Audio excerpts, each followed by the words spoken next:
security reasons, Mr. Churchill's arrival at an airfield near Paris was a comparatively quiet affair. General de Gaulle greeted him warmly on this, his first visit to the French capital since May 1940.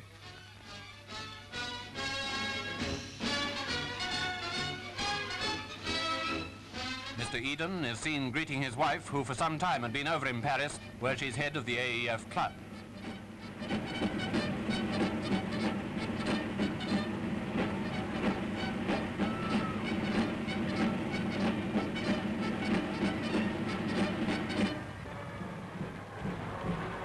But when our Premier drove to the Arc de Triomphe for the wreath-laying ceremony, it was obvious that Paris was about to witness one of the most moving episodes in her history. This was the first Armistice Day ceremony in the city in 5 years, and as Mr. Churchill and General de Gaulle arrived to lay their wreaths, the scene underlined not only Anglo-French sympathy throughout the years of sacrifice, but also the need for full Anglo-French cooperation in the years to come.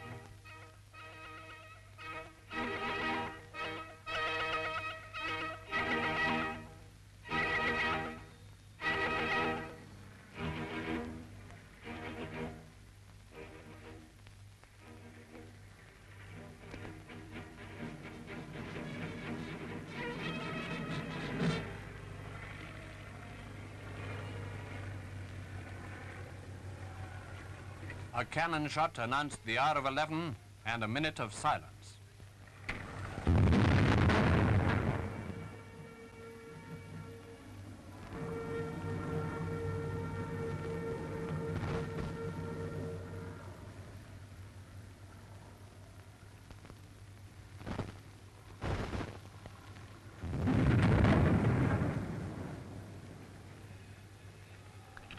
Afterwards, the Premier signed the Golden Book of Paris before he and the General proceeded on their walk down the Champs Elysees. A walk which proved to be a supreme personal triumph for Winston Churchill, for his faith in the resurgence of France, and for his untiring work towards that end. It was a demonstration, too, of French gratitude and friendship for Great Britain and her allies.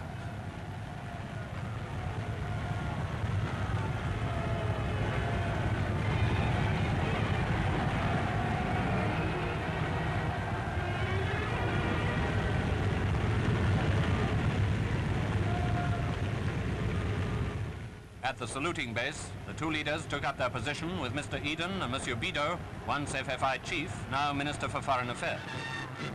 And as the great parade went past, the story was one of such enthusiasm as can seldom have been seen in any capital.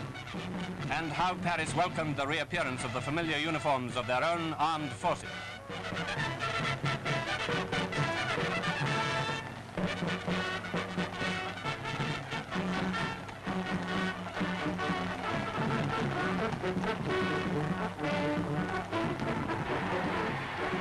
How they cheered United Kingdom troops, for example, the Guards and their inimitable marching.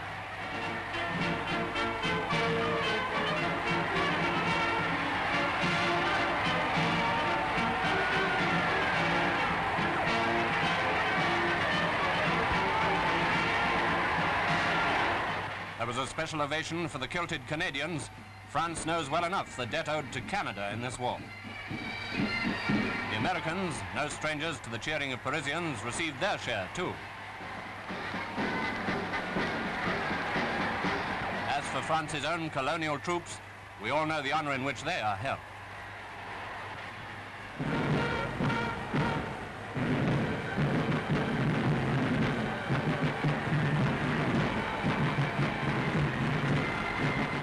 Well, that was the scene as Parisians cheered their allies and their own armed forces. But there was one particular sound that seemed to take precedence over all others. It was the Parisians chanting, "Churchill, Churchill, Churchill."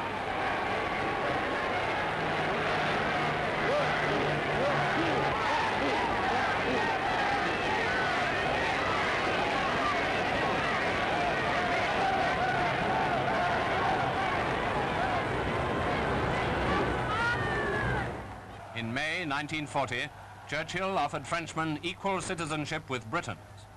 In June 1940, when hope seemed dead, he promised France that her greatness would be restored. No wonder they cheered him on November the 11th, 1944.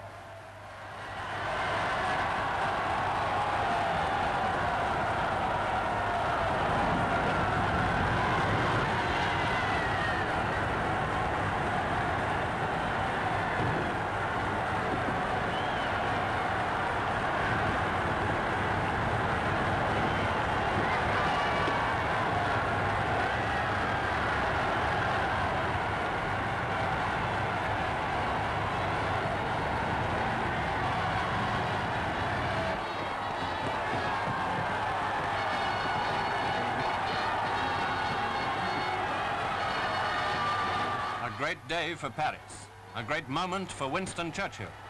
But there's an even greater day yet to come, the day of victory, final and complete.